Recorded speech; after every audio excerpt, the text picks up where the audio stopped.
So I was willing to take a hit. Like we cut like $750,000 from my TV budget, so we could help out all the candidates. But what ended up happening is they went up on television saying Danica wants biological boys competing against girls and all this other, stupid transphobic crap, that we hear all the time, right? And they were doing it on the mail, and then they did something really cynical. We got a hold of an internal memo that came from, well, I know who it's from, but basically it was from within the Republican Senate caucus, and the memo said that outside groups should use transphobic messaging against me so that it kept the candidate's hands clean, basically. And it said that it should not, our outside groups should not be so restrained, was I believe the phrase that they used. And when they did that, they did the most cynical thing that I've seen in my 4 campaigns is they started sending out fake positive mailers. What are fake positive mailers? They had an outside group, and again, it took me some digging and I figured out who it was. But like the little disclaimer, it was just like you would never know who it was, like in the little tiny box at the bottom. Um, they sent out at least 3 that I know of mailers, and I think there could have been more, where they had a bearded drag queen on the front page of one saying that, well, this person, or it's like Danica, supports, are like, we need to expose children to people who live different lifestyles. And Danica Roem is the transgender candidate to do that. And they just started slapping transgender all over it. The next one had uh basically is a sports one, right? And so they had, oh my God, here's a tall trans woman winning a swimming contest. Let's use the word transgender 6 times in this little postcard-sized mailer to remind people that transgender legislator is transgender. You think I'm kidding? I'm not. Like 6 times they used the word transgender to refer back to me.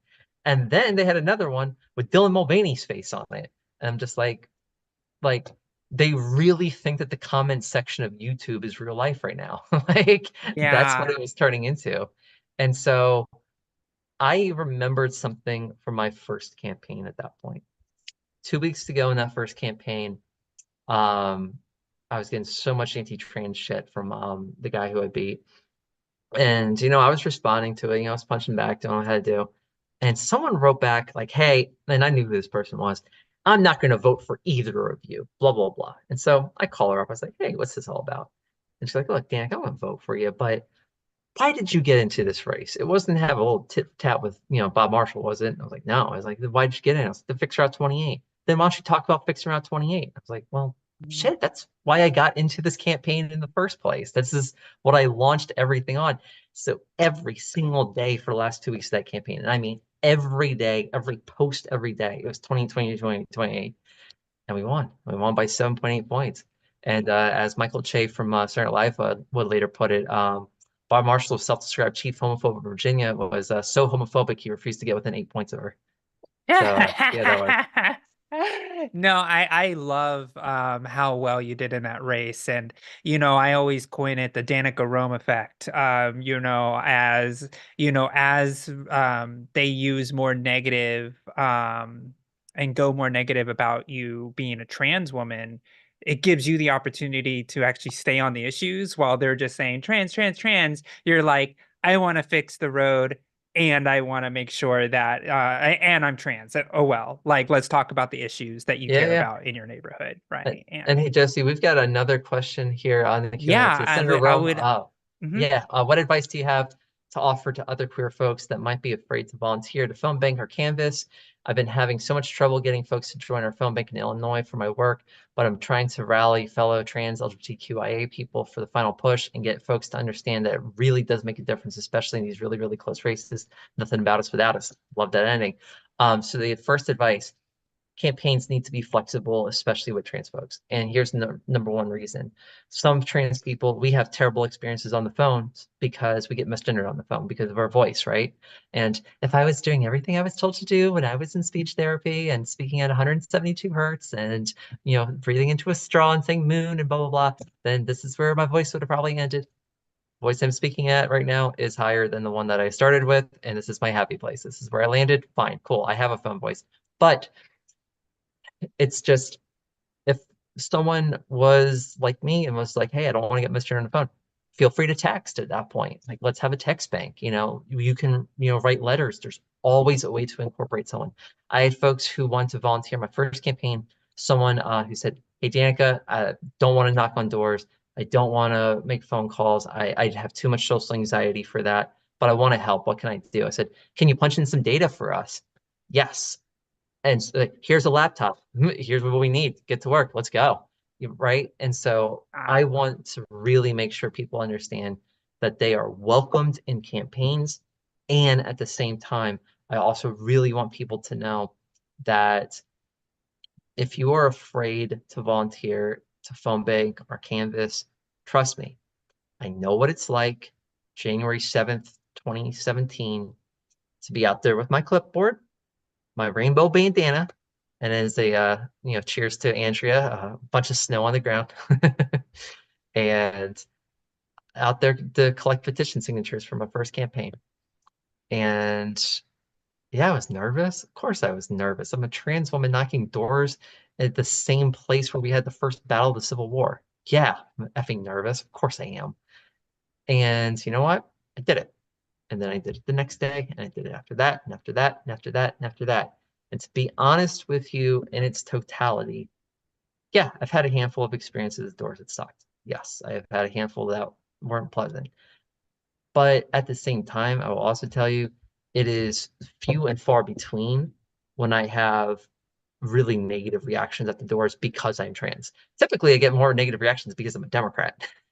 That's just fine. That's just fine. We just put them down as 5. Like, Yeah. let's move on to next door. But I want to encourage y'all though, because I'm still alive.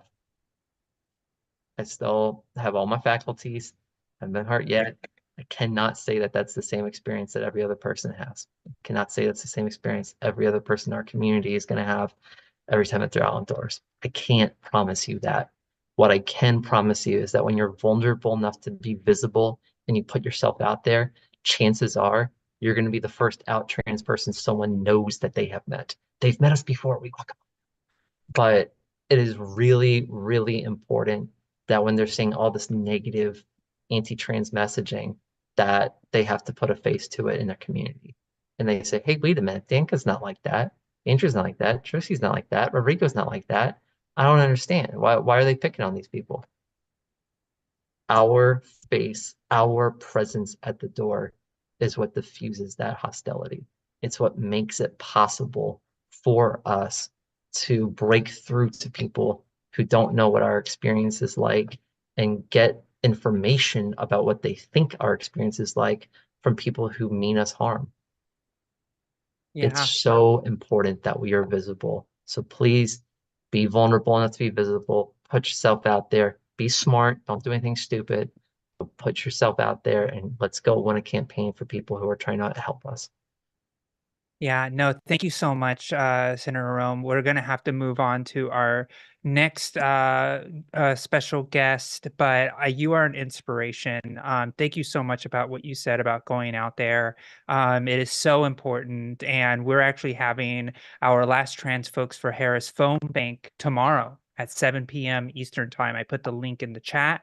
So make sure you go and sign up. I'm actually going to be leading it, and you can hear me talk about training, making sure that we do it. And there's a lot of trans folks, and even with like our voice, I love how you said Moon, so relatable. But yeah, it's so relatable.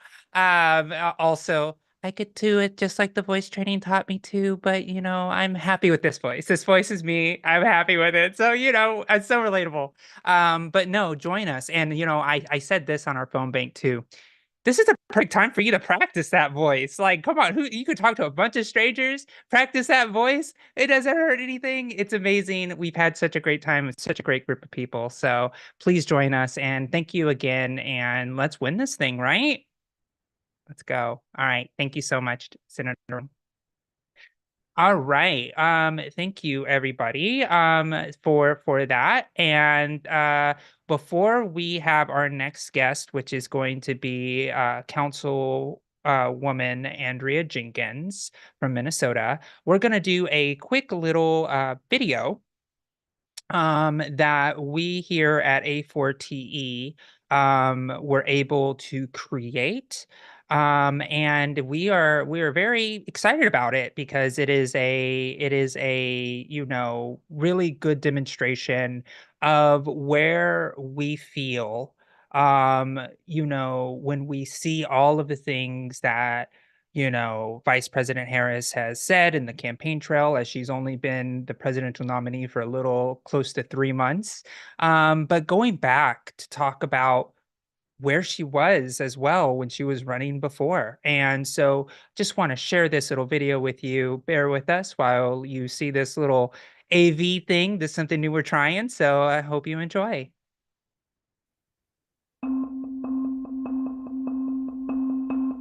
It's good to be with you. And just so I'm clear, my pronouns are she, her, and hers. I mean, I can't remember a time that they've not been important to me. When I was district attorney of San Francisco, I started victims assistance program for members of the trans community because there is so much about when somebody has been assaulted or has been victimized in any way that prevents them from coming forward if they feel they're going to be judged or harshly judged. And I know this is true. And so I created this division of my office way back when. I mean, I was elected in 2003 to make, and staffed it with members of the trans community to make sure that people who had suffered wrongdoing knew that there was a safe place for them to go where they would not be judged, where they would be treated with dignity, and where we would then make sure that they received equal rights under the law. I mean, Gwen Arahu, what a tragic story. She was 17, horribly treated, and what was happening around the country is that trans women were being killed, and in particular trans women of color. And we know right now there's an epidemic, in particular around Black trans women. And then what would happen is that if the police responded, if there was an arrest, if somebody was charged, then there would be a trial, and the person who did the killing would say, I freaked out. I panicked. And then, so they call this defense, right, as a way to say, I didn't know what I was doing, therefore I'm not guilty. They would call it the trans panic defense or the gay panic defense. And I knew it was happening around the country. And at the time, I was elected DA. I was the first woman to be elected DA of San Francisco, the first woman of color to be elected DA in a state of 40 million people. And I said, we've got to do something about this. So I decided to create a training for prosecutors on how to defeat the trans panic defense. All right. Yeah, I thought it was important to share that. As we know where Vice President Harris's heart is on this situation and the work that she has already done for trans people as we move forward. And we have to understand the alternative is a very scary place. So that's why we want to do it. So I wanted to now introduce the amazing councilwoman Andrea Jenkins, who is the councilwoman in Minneapolis, Minnesota. And I cannot say enough about how much I love her personally, politically. Just a fantastic human and an inspiration to me every day. I get the opportunity to share space with her. So without further ado, here is Councilwoman Andrea Jenkins. Hello, Josie. Thank you for that lovely introduction and for hosting this program tonight. It already feels so warm, so welcoming and yet so urgent and so important. So I'm just thrilled to be here doing this work. My name is Andrea Jenkins. I use she, her, and her, hers, and her pronouns. I have blonde highlights in my bob hairstyle, and I'm wearing a black blazer and a white t-shirt. I am on the unceded lands of the Dakota, Lakota, Midewakanton Sioux, and Sioux communities, indigenous communities, among others. And we know that wherever we stand in this country, we are standing on land in a country that was built by the hands of stolen African labor. And so I think it's always important for us to have that as context to any conversation that we have, particularly public conversations. And again, I'm just so glad to be here and see some of my favorite people that are out here in this movement, doing this work on behalf of our communities. My dear friend Josie, who just looks out for me every time I try to show up and be in the space. Senator Roem, I can't believe I'm calling you Senator. I can't believe we're like moving into 8 years in public office, Danica. It was such an honor to train with you at the Victory Fund and to learn with you and from you, and to just watch you grow in your leadership and your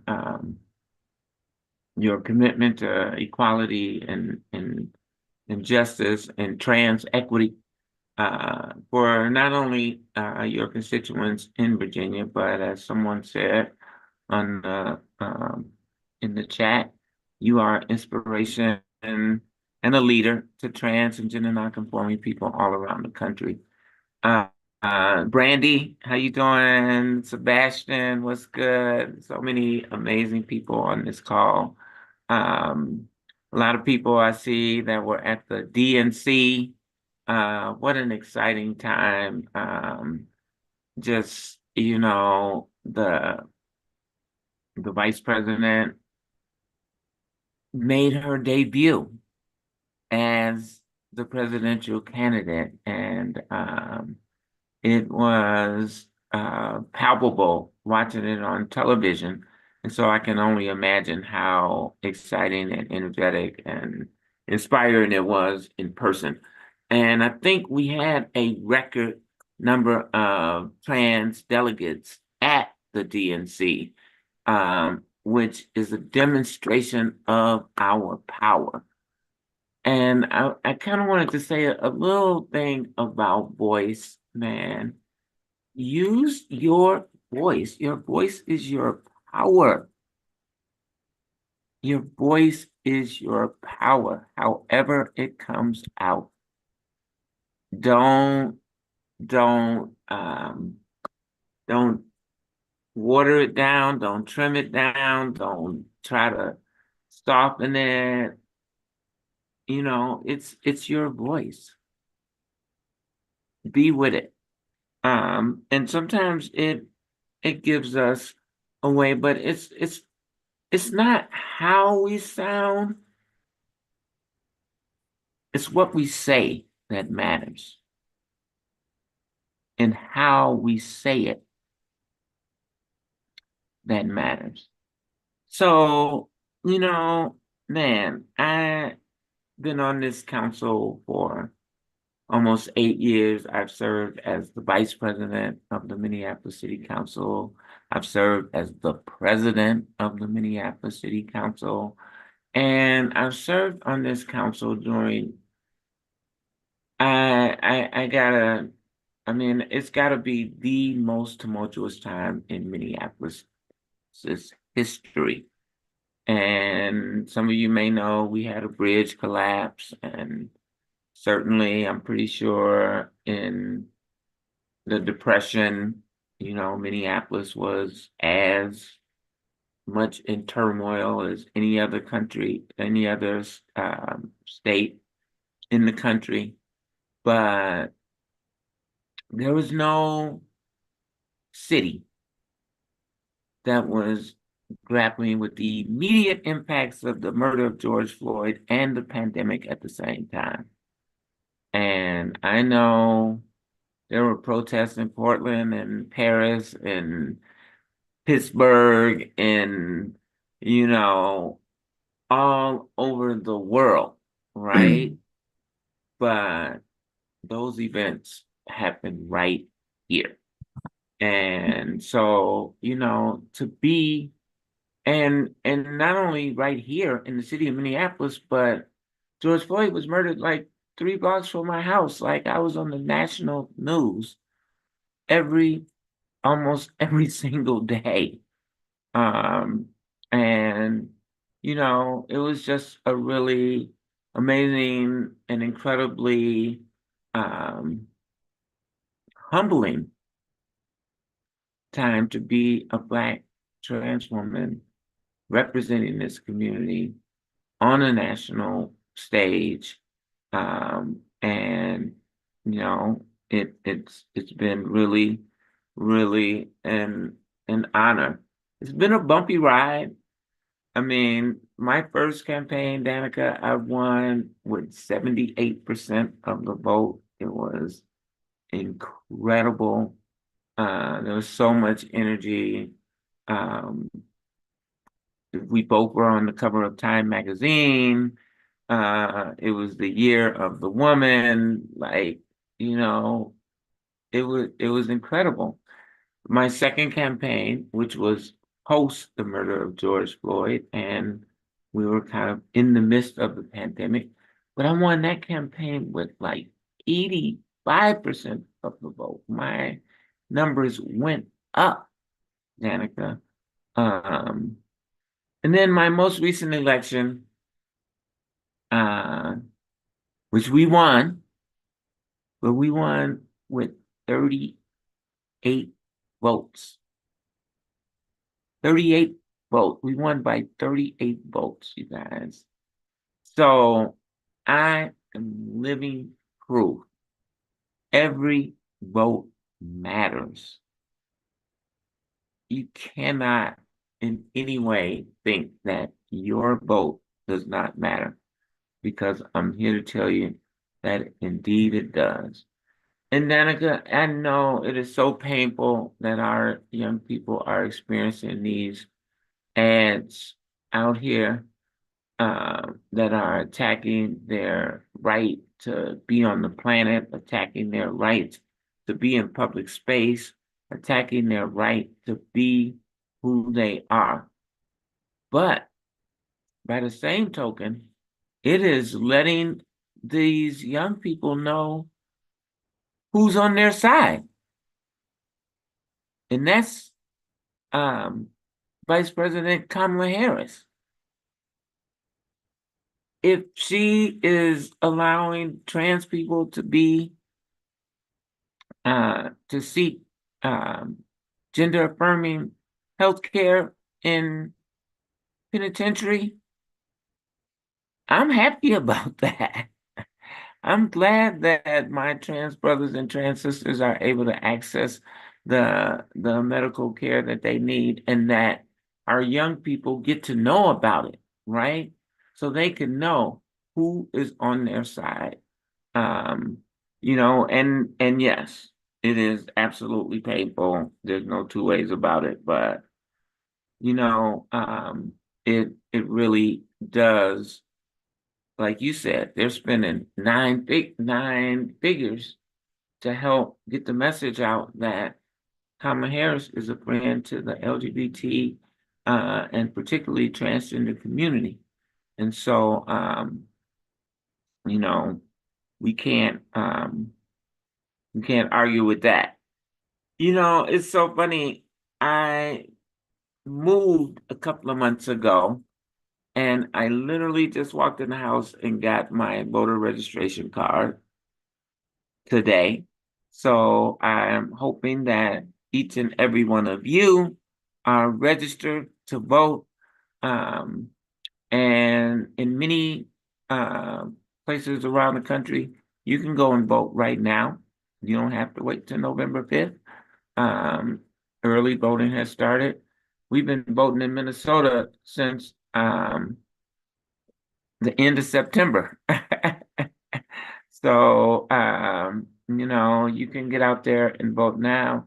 But if you do wait till November 5th, make sure you got a plan. Make sure you bring some other people with you. Bring at least 3 other people with you. Bring 3 trans people. Somebody said, oh, I might be scared to go vote. Go vote with your friends. And maybe you don't all live in the same community, but you can support each other by going to vote together. That's certainly one way to try to overcome some of that fear. Earlier this summer, I was invited we had this amazing choral festival here in Minneapolis with over 7,000 choral members, LGBTQIA plus choral members from all around the world converged in Minneapolis.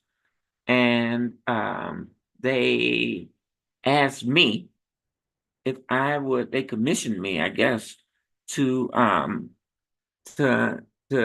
write a poem to welcome people to the community and give, just kind of give an artistic opening to the whole event. And I think it's always important to share some art in any conversation that we have. And I know a lot of people know that I am always bringing some poetry to whenever I get an opportunity to speak. But this is a poem called Heavy Breathing. Sunset over Lake Bidet, Makaska. The interesting thing about Lake Bidet, Makaska is that it was a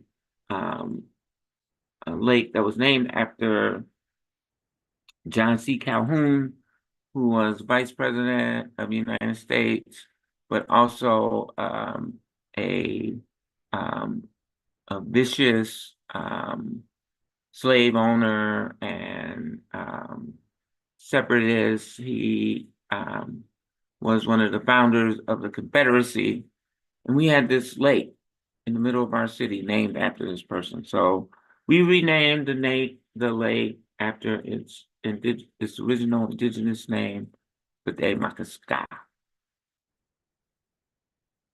Heavy breathing, sunset over Lake Bidet Makaska. If they come for me in the morning, they will come for you in the night. Anonymous. The purple one still matters. Dearly beloved, we are gathered here today to get through this thing called life. We accomplish this through song. Songs of sadness and joy. Through stories of hope and love, pain and trauma. We sing with our hearts pouring like a soaking spring rain. We sing with our voices reaching upwards towards some yet unseen force, some energy greater than what we possess, searching for the answers to the inherent injustices we encounter each and every day. We are on a journey to disarm hate, and we won't go back. That's the intersectional mantra linking all liberation movements, connecting the personal to the political. It's how the murder of George Floyd is related to the erosion of a woman's right to choose her own destiny, of LGBTQIA plus folks' right to love who they want to love. It's how society is lulled into slumber while genocide and dictators persist. What is your response to love right now? And yes, Pride has a song. It's Sara Ramirez singing Somewhere Over the Rainbow. It's Lady Gaga singing I Was Born This Way. It's Elton John singing I'm still standing. Yeah, yeah, yeah. Sing with me, sing for the years, sing for the laughter, sing for the tears. Sing with me just for today, maybe tomorrow, the good Lord take you away. At the end of heavy breathing, while watching the sun setting over Lake Budé-Makaska, I remember Essex Hempel said, nationalism disillusioned me. And you want me to sing, We Shall Overcome? Who will be responsible for the destruction of human love?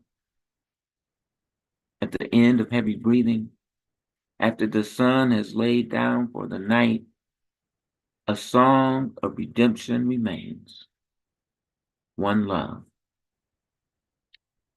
So last night, I was privileged to go to be a part of the 11-city tour that the musical icon Stevie Wonder is doing on behalf of the campaign. And his message was clear.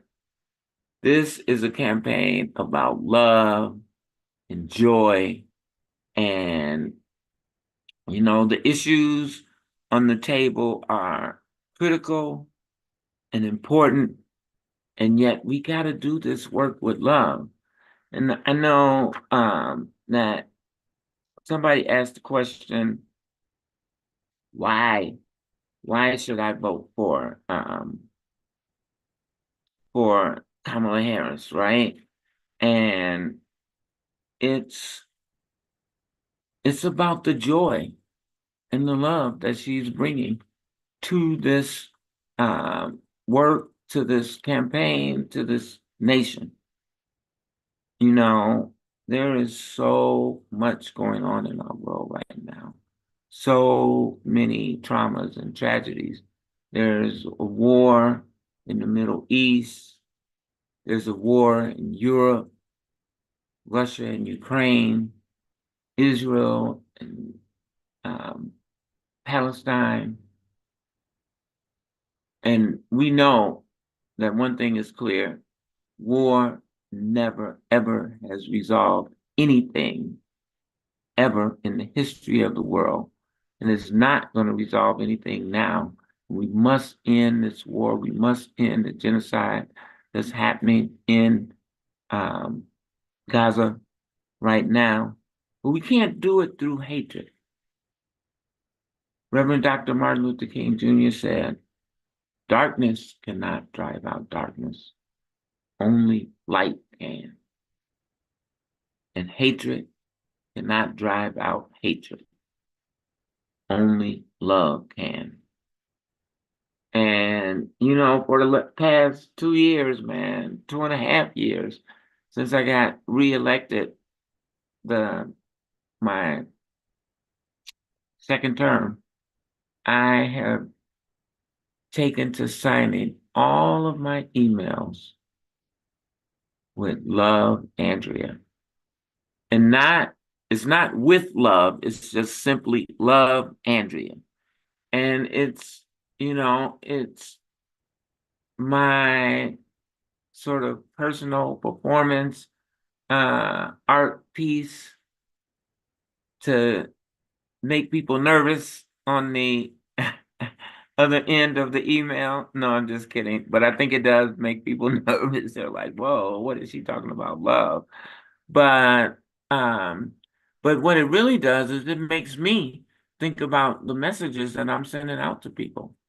You know, I can't send out negative vibes in my message and then end it with love. And it's a way of putting some love into the universe on a daily basis without, you know, you don't necessarily have to go out of your way to do that. And I would implore and encourage you all to bring some love to this campaign, bring some love to yourself, bring some love to your community. You know, one of the most um, iconic songs that Stevie Wonder wrote and sings and sung last night is "Love is in need of love today." And that is a message that we all need to hear. I'm so proud to serve on the board of advocates for transgender equality and to be a part of this work moving forward. I'm also on the board of the Human Rights Campaign. And so, you know, we're out here, we're doing this work. We're trying to make sure that we bring the Harris Walz ticket across the finish line. We saw this amazing video about Kamala Harris and her awareness and understanding of the issues that are impacting the trans community. She talked about the trans panic defense. You think Trump ever even fucking heard of that? No. You know, she introduced herself with her pronouns, right? Like she gets us. She served in an administration with a president who said the transgender movement is the civil rights issue of our time. You know, she understands. And then she picked a running mate who signed into law that Minnesota is a transgender refuge state. I was able to get that designation for our city before the state took it up, I might add. We also were able to ban conversion therapy in the city of Minneapolis. During the pandemic that I mentioned earlier, we were able to put out, you know, we got the quote PPP money from the federal government, but you know, and everybody was getting their payments, but not a lot of trans and gender nonconforming people. And so we made it a issue to be able to take out $20,000 and make little micro grants to trans and gender nonconforming people. That's the kind of things that you can do if you are in elected office, if you are representing your community. You can stand up for trans and gender nonconforming people. And not only that, but for all marginalized communities, right? For disabled folks, for immigrants, certainly for women's rights, reproductive rights. And you know, it's been a joy and a pleasure of my life to be able to represent my community here locally, but you know, but also to be a figure for um, a model of possibility for so many young trans and gender nonconforming people all around the country. So, you know, spread some love, spread some joy. I think we're 9 days away from November 5th, and when we're going to bring into fruition the first Black South Asian woman to be the leader of the free world. And I don't know about you guys, but I am fired up and ready to go. And so we're going to do this virtually. Y'all going to fire up y'all whole households, everybody that's around you at the Starbucks or in the library or wherever you are at the Queer Community Center. Repeat after me. Fired up. Fired up. Ready to go. Ready to go. Fired up. Fired up. And ready to go. Ready to go. Fired up. Fired up. And ready to go. Ready to go. I love you all. Thank you so much for having me as a part of this. Thank you for doing this work. Thank you for everything you're doing to help to bring this Harrison Wall ticket to reality, to fruition. And, you know, we're going to make this thing happen. When we Yes, we run, are. we win. Yes, we do. And thank you so much, Councilwoman Jenkins, because, you know, I also loved the fact that you put love at the end of your email signature, because I put love and solidarity, love with love and solidarity in my email signature, and I always think I'd be like, should I be even love in professional email? Right, right. But you know, it is empowering though. It's a show strength in being able to just be able to say it, and you inspire me. You do it every time. Well, you have my permission. You have my permission. I love it. I thank you so much. And thank you again for being here. And let's win this thing. Let's do it. Okay. Thank you, everyone. I'm fired up. I'm ready to go. This is exciting. We have some amazing humans here with us today, as we're going to go ahead and move on to our next wonderful speaker, another dear friend of mine, somebody who you know and love as well, Representative Zooey Zephyr from the great state of Montana. And she is going to talk to us about all of the amazing work that she is up to. So I will give it to her. Thank you. Thank you so much, Josie. Oh, am I spotlighted? Or okay, perfect. Yes, you are spotlighted. I see you. So thank you so much, Josie, for having me. Thank you everyone for being here. I'm excited to talk a little bit about what I've been up to in the lead up to this event, or not to this event, to the election. But first, I want to talk a little bit about what's at stake for our community, but more broadly. You know, it is no secret to those of us in the trans community and those close to us, the threat that a Donald Trump presidency would mean for our community. He has been putting us in his targets since early in 2023, talking about hormone replacement therapy bans, talking about targeting teachers.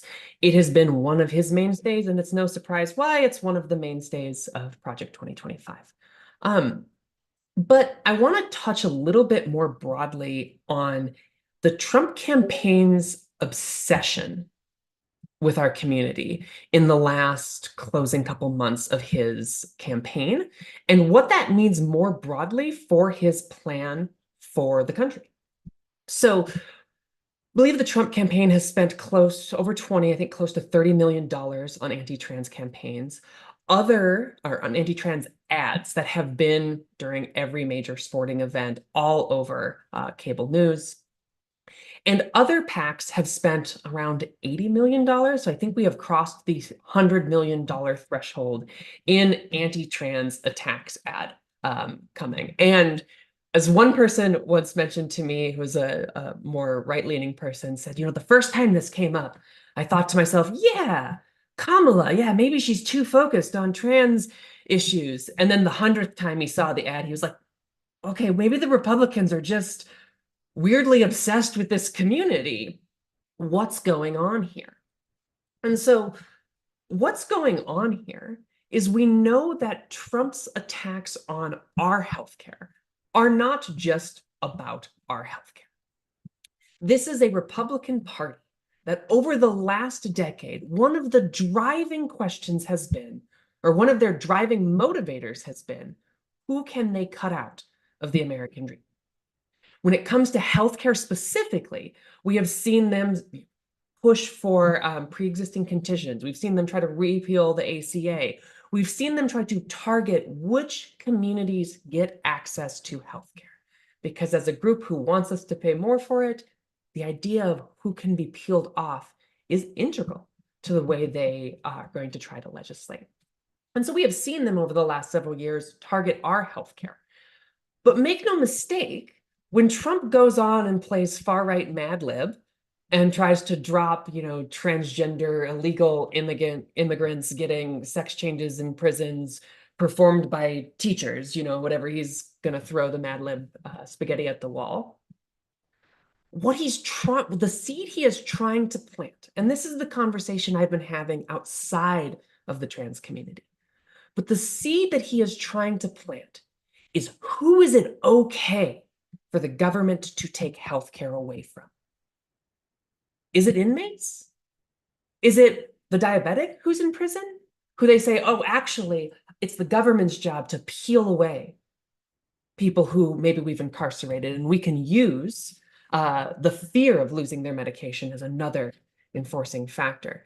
That's scary generally, given our prison system in the United States, but it's even scarier when Trump uses language like using the military to go after the, quote, enemy within. So we see the way more broadly here that Donald Trump is planning to target our healthcare as trans individuals, but in doing so, how he and the Republican Party are seeking to peel away at healthcare access for Americans more broadly. Now, to me, that is half the equation, and that is one of the things I've been talking about as I have traveled the country. But the other thing is, why was I an early endorser for the vice president in her presidential run? And I want to make clear at the onset to this that I have been critical of the Biden administration at times. I have praised them when I felt like they have done good, and I have rallied Senator Danica Roem, other transgender legislators, to put pressure on the Biden administration where I felt like they have fallen short in their promise to our community. So when Vice President Harris was the presumptive nominee, I was watching very closely. I was trying to figure out, how does she approach interviews for this? How does she navigate questions that she gets? Who is she going to pick as her vice presidential nominee? And right away, we saw a promising sign in Governor Tim Walz, who, as Andrea Jenkins had said, had been a huge advocate for our community. A person who goes out and starts the first GSA, back when the gay and lesbian community were being hit with similar slurs to the trans community are being hit with today, that is someone who is willing to take a stand to do what is right for a community. We saw that when he governed in Minnesota, and I feel faith that we will see that in his role as the vice president. I have seen the way that the Vice President Harris, in the closing months of the campaign, when Donald Trump and his allies are spending $100 million targeting our community, she went on places like Fox News and others where maybe she could have hemmed and hawed and hedged, and I watched her stand up for our community. That gave me a sense of confidence, in addition to the conversations I've had with her beforehand, before her nomination, where I felt like she was going to back our community. Those were the moments for me where I said, we have someone here who is showing me all of the signs that she will listen, that she will help support our community, and she will make sure that those who fearmonger against us, or those who push fear against us, won't be able to move her from supporting us and doing what's right. Now, when Vice President Harris is elected as our first female president of the United States, I am sure that many of us will be pushing to make sure we get the full extent of our needs met as a community. But that is something that we fight for now to push on her, and it's something we fight for once she's elected. And to me, that is the way I have been approaching this. I recognize the threat the Donald Trump presidency would mean. I recognize the promise that Vice President Harris has made. And I also know that we set ourselves up to fight once she is elected as well, to make sure our community is protected and cared for. That, to me, is why I've been proud and confident to back the vice president. It's why I've been traveling to places like Nebraska and Idaho, blue dots in red states, to make sure that everyone in these areas knows what we are fighting for, and make sure that the trans community, well, I am incredibly grateful to Andrea Jenkins and to Governor Tim Walz for their work in Minnesota. I know many trans Montanans who have left for other states, and my hope is that I've been traveling to these other states, talking to the community, pushing for Vice President Harris, in the hope that our community will not have to flee to those safe states, that we will be able to get our protections federally, to get the judges who will uphold these laws, and to ensure our community is protected. And I think I will leave it at that and pass it back to Josie. Yeah, no, thank you so much for your clear and just wonderful words of encouragement as we move forward in this election cycle, and all the work that you've been doing, jumping around, bouncing around from state to state. I feel like you are Montana, East Coast, all over. So thank you for all of that. Thank you. Yeah, great. Um, See, perfect. Thank you so much, and thank you all for everybody for sticking around as we conclude our programming here. But we still have one more speaker. But before we get to our next speaker, I wanted to take a moment to say a few words myself as a Latina trans woman. And a lot of people come up to me, my own family and people across the country, talk to me about people who are discouraged, and they're discouraged. They like, wow, it's like this election is incredibly brutal. It has been incredibly negative. It has been really hard on a lot of folks, and a lot of folks are discouraged of even possibly voting at all. And this message really goes to a lot of those folks who are thinking, well, what do I do? And I like to use the phrase, and I did not come up with this phrase, but it rings very true to me. And it's the conditions for which we organize. I've organized for nearly 2 decades now, from working and doing work in the Occupy movement. Is right when I was in community college. I served in this country in the military.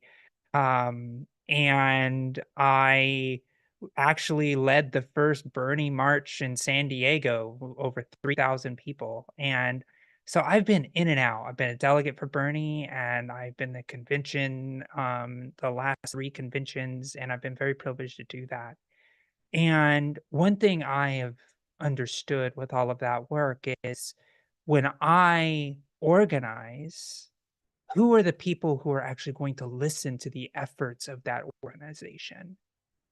And I really wanted to just kind of paint this picture. As a trans person, we've heard a lot on this in this call, in this rally here.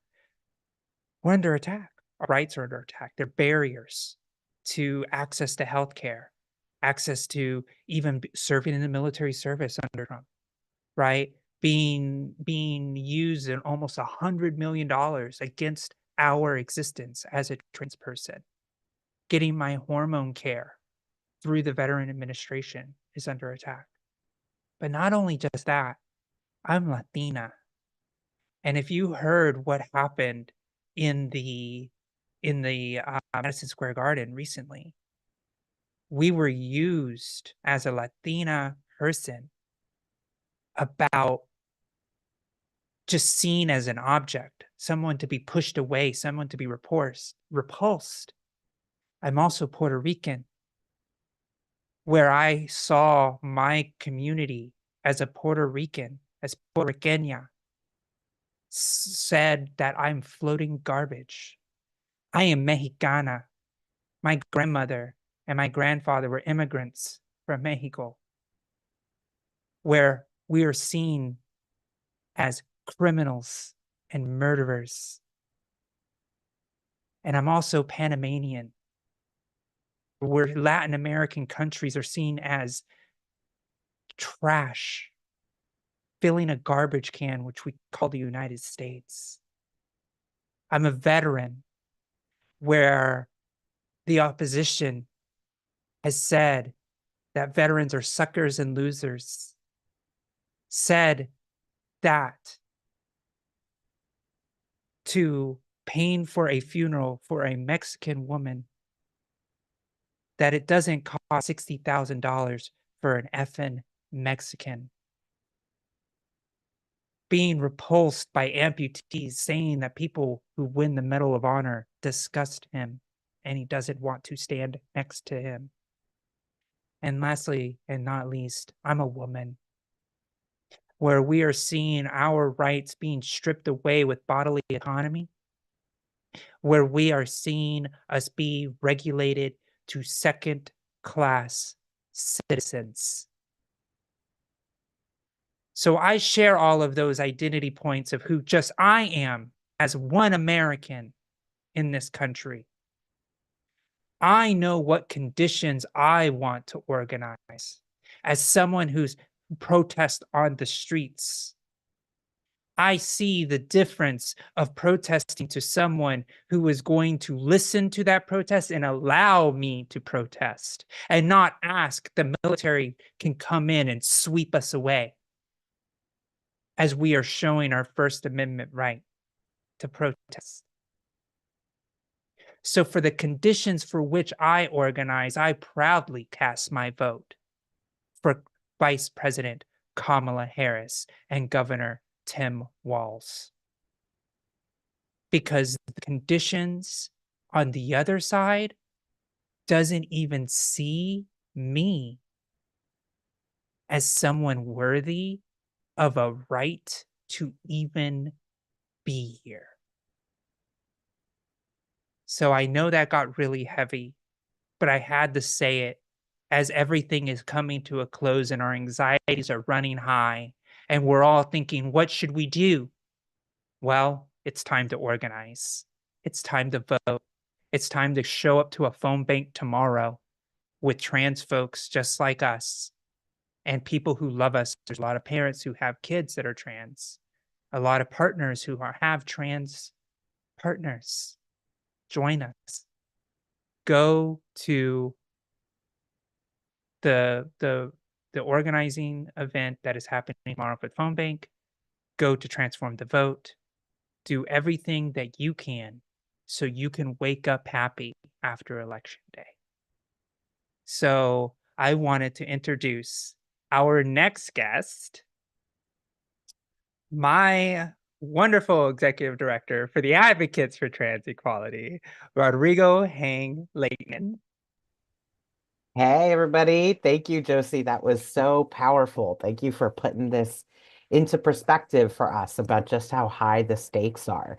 And thank you, everybody, for tuning in, everyone who's watching live here on the Zoom, on Facebook, on YouTube. It is so exciting to be united across all 50 states and the territories. So thank you all for taking some time out to join us here at Advocates for Trans Equality. You know, like Josie was saying, this election is really about what are the conditions we want to be organizing under in these next 4 years. Do we want to be organizing under Trump, or do we want to be organizing under Harris and Walz? And I think the answer is pretty clear. You know, think back to when Trump was president last time around. Almost every single federal government agency under Trump issued an anti-transgender rule. That's the Department of Veterans Affairs, the Department of Health and Human Services, the Department of Housing and Urban Development. And these might sound like just government jargon, but these are the agencies that the rules they make govern a lot of our daily lives. And almost every single agency did something that was straight up anti-trans, putting a target on our backs just because we happen to be trans under the Trump administration. And now, if Trump gets another chance to go back into the White House, we know he's going to be even worse. Because we've seen with this campaign just the millions and millions of dollars that he is putting targeting us all over again on the airwaves during all these major sports games, really trying to put a poisonous, toxic, hostile message in front of everyday Americans, just so that he can score some political points. He has a plan, Project 2025, to usher in greater authoritarianism in this country. And the way he thinks he's going to get this permission to be more of a dictator is by scapegoating trans people. We as trans people are some of who he is talking about when he says that he wants to use the power of the presidency to go after the enemy within. Those are his words. It is not an exaggeration. He is talking about the enemy within. People in the United States, everyday people who he wants to attack for his own gain. And trans people, he has demonstrated, are high up on that list.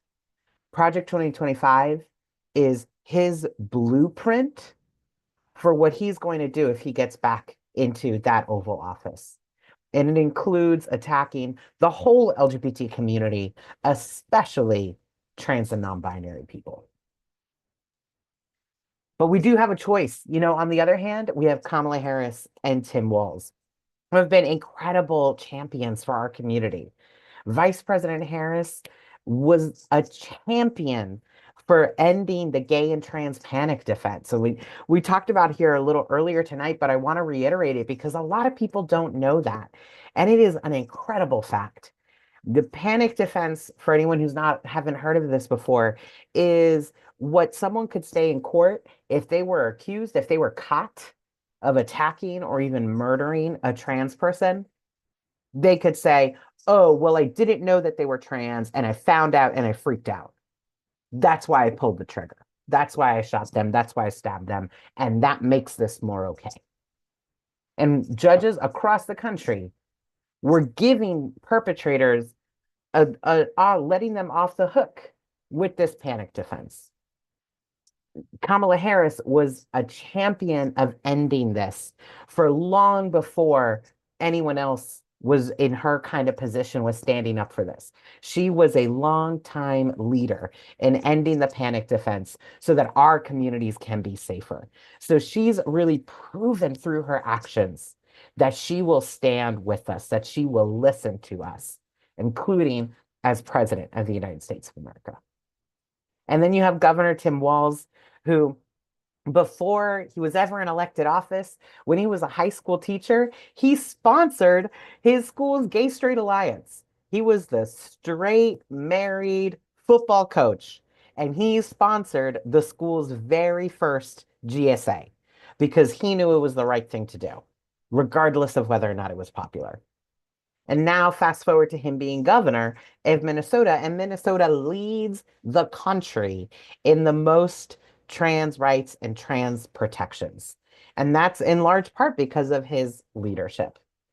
Minnesota is a refuge state, has expanded healthcare, and has expanded resources for trans people and our families.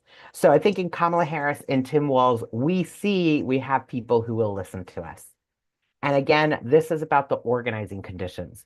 In any election, we don't vote for a politician because we love everything they've ever said or done.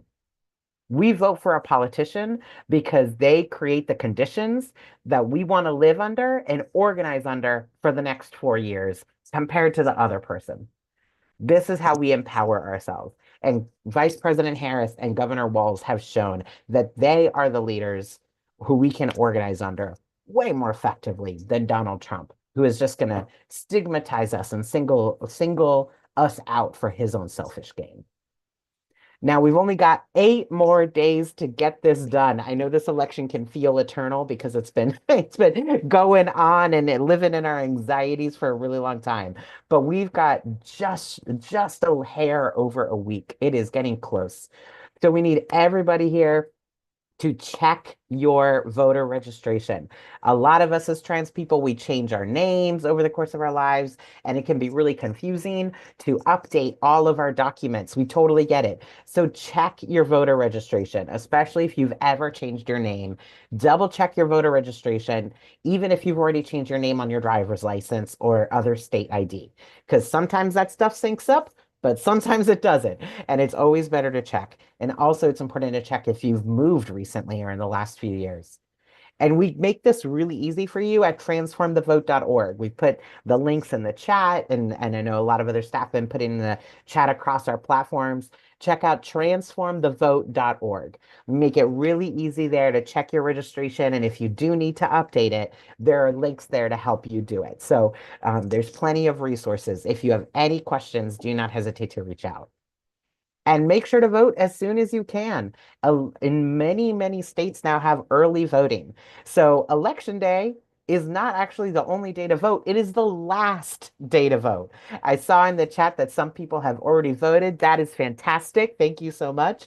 And if you are listening to this and you have not voted yet, look up, do you have early voting? It might have a much shorter line. It might be way easier than doing it on election day. So make sure to vote early. And when you do it, bring some friends. Bring 3 friends with you. If you've already voted, again, thank you. Text 3 friends. See if you can get 3 more people to join you. Because if you have way more credibility with them than we do as a stranger. If you're their friend and you ask them, have you voted yet? And kind of put the pressure on, they're a lot more likely to do it. So go out and vote and bring friends with you, or text some friends to go with you. I mean, at the end of the day, the best cure for election anxiety is to take action. It's to get involved. You do not have to sit at home alone just stewing in the fear and the worry. You can pick up the phone, join a phone bank, join a text bank, donate your time, your money, whatever you have. We've got 8 more days to get this done, and together we can make it happen. Like Josie said at the start of this, the path to victory goes through trans people. So it is time to get involved. And thank you all for tuning in tonight. Check out transformthevote.org. Yes, thank you, Rigo. And you did the thing that I was gonna do, which was a beautiful wrap up. Wow, that was like, see, this is why Rodrigo is our wonderful executive director of this amazing organization and the amazing work that we are up to. So again, thank you for joining us today. We really appreciate it. I know this was really this is for us to make sure we get out the vote, and let's get excited. And Rigo, since you are here, let's go ahead and finish it up with that chant of fired up. Fired Ready up? to go. Fired Sorry, up, ready to go. Let's go. Yes, absolutely. All right. Well, thank you, everybody. And you have a wonderful, wonderful evening. And Thank we'll you be done. all.